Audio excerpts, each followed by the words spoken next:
ታፍሩበታላችሁ። ባይዘ መሐመድን በጣም ነው የምትሸማቀቁበት። ነው ዳት መሐመድ የሚያሸማቅቃችሁ። አሁን ላይ ቲክቶኩን እያደረግነው ያለነው ምንድነው? መሐመድ የሚለውን ስም በራሱ መስማት የሚያሳቅቅ የሚያሳፍር እንዲሆን እናደርገዋለን። እሺ ማን እንደሚሸማቀቅ እንግዲህ አብረን እናያለን።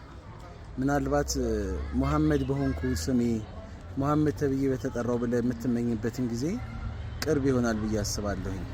አላህ ሂዳያ ከሰጠህ አላህ ይስጥህ። አለበለዚያ ግን ኢንሻአላህ በሄክበት ታድነህ እንደምትገኝና በሙስሊሙ ቁጥጥር ስር እንደምትወድቅ ባለሙሉ ተስፋ ነን። ነብዩን አለይሂ ሰላቱ ሰላም ተሳድበህ እሳቸውን አንቋሸህ ዲነል ኢስላምን አንቋሸህ አንተ በነጻነት መኖር እንዴት እንደምትችል እናሳያለን።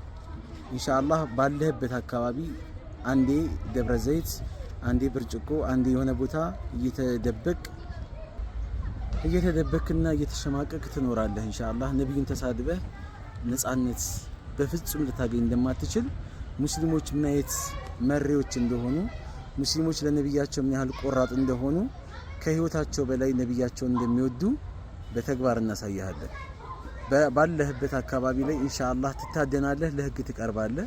የህግ አካሎችም ይህንን ነገር ደግሞ በአስቸኳይ መፍትሄ ለሙስሊሙ ማህበረሰብ እንድትሰጡልን መጅሊስም ደግሞ ኢንሻአላህ ክስ ጀምሯል።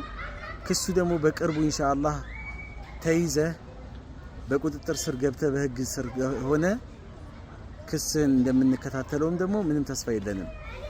አንተ በአፍህ የምትጸዳዳ የመጨረሻ ባለጌ ሆንክ ሰው ነብዩን የምትሳደብበት አንደበት ሊኖርህ በፍጹም አይገባህም ነበረ። ነገር ግን አንቀልቅሎሃል፣ አንቀዥቅዞሃል። ኢንሻአላህ የእጅህን ታገኛለህ፣ ወላሂ የእጅህን ታገኛለህ። ኢንሻአላህ አይቀርልህም።